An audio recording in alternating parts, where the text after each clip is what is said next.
বিধবা মহিলা জীর্ণ কুটিরে স্বীয় পুত্রকে বুকে জড়িয়ে গভীর ঘুমে আচ্ছন্ন। হযরত বেলাল রাদিয়াল্লাহু তাআলা আনহু এর বুলন্দ আওয়াজ কর্ণকুহরে পৌঁছতেই তার নিদ্রা যেন শত সহস্র মাইল দূরে পালিয়ে যায়। জিহাদের আহ্বানে তার হৃদয়টা ছেদ করে ওঠে। গরম ফুটা ফুটা অশ্রু মনের অজান্তেই গড়িয়ে পড়ে। হৃদয় কন্দরে বেসে উঠে প্রিয়তম স্বামীর অন্তিম মুহূর্তের স্মৃতিবিজড়িত ঘটনাগুলো। মনে পড়ে ওই সময়ের কথা, যখন তিনি স্বামীর হস্তে তুলে দিচ্ছিলেন চকচকে শানিত তরবারি আর নিজ হাতে পরিয়ে দিচ্ছিলেন লৌহ বর্ম। তারপর অশ্বের পদাঘাতে ধূলি ঝড় উড়িয়ে তিনি চিরবিদায় নিয়ে চলে গিয়েছিলেন বদর প্রান্তরে।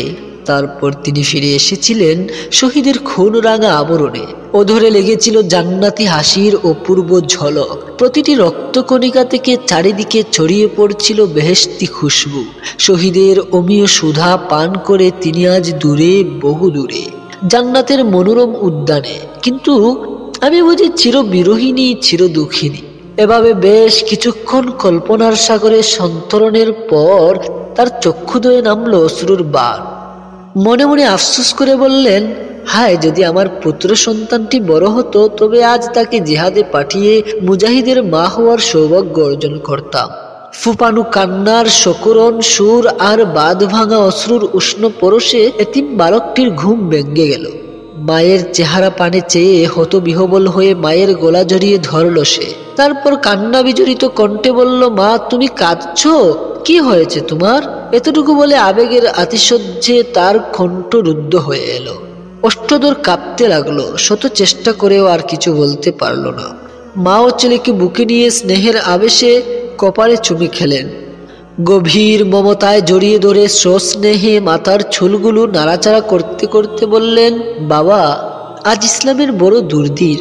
এইমাত্র জিহাদের আহ্বান এসেছে মহানবী সাল্লাল্লাহু আলাইহি ওয়াসাল্লামের পক্ষ থেকে।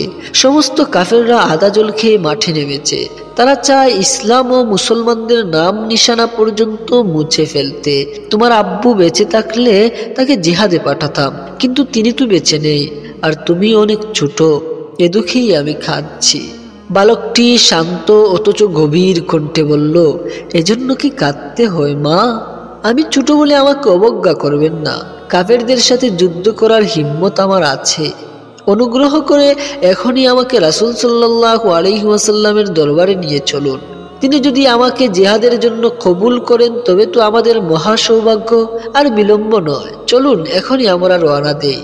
তার চোখে মুখে প্রাণোচ্ছলতার ছাপ। ছেলের কথায় বিধবা মায়ের শুষ্ক টুটে খেলে গেল এক টুকরো স্বর্গীয় হাসি। তৃষিত হৃদয় কাননে সঞ্চারিত হলো উৎফুল্লতায় ভরা শান্তির জোয়ার। আনন্দের হিল্লুল বয়ে চলল সমস্ত দেহ জুড়ে।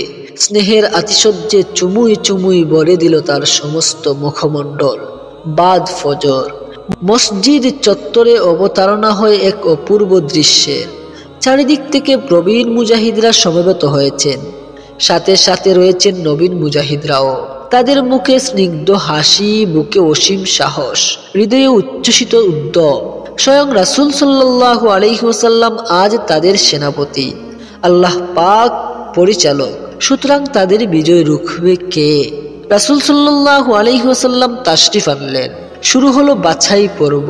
যারা ছোট বয়সী কিশোর, তাদেরকে ফিরিয়ে দেওয়া হলো অত্যন্ত আদর সোহাগ করে, বুঝিয়ে সুঝিয়ে। বাছাই পর্ব এখনো শেষ হয়নি।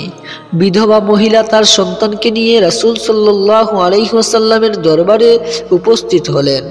আশা নিরাশার দোলায় দুলছেন তিনি। আলো আঁধারের এক অপূর্ব মিলন সুস্পষ্ট হয়ে উঠেছে তার মুখাবয়বে।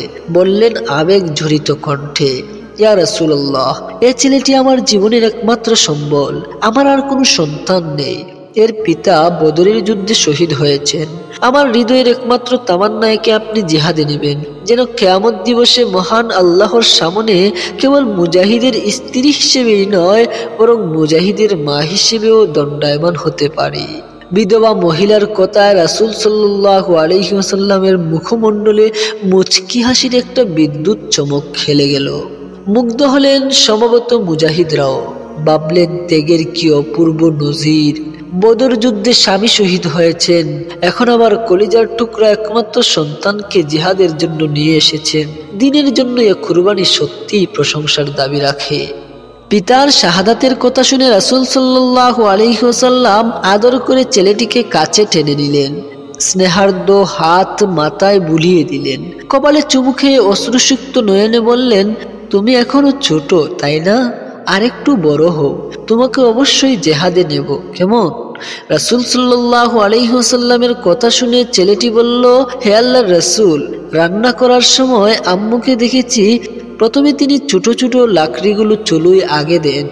আমি চাই আমাকেও ছোট লাকড়ির ন্যায় শত্রুপক্ষের সম্মুখে ডাল হিসেবে সর্বাগ্রে পেশ করবেন। ছেলেটির বুদ্ধিদীপ্ত কথা শুনে রাসূল সাল্লাল্লাহু আলাইহি ওয়াসাল্লাম বিস্মিত হলেন।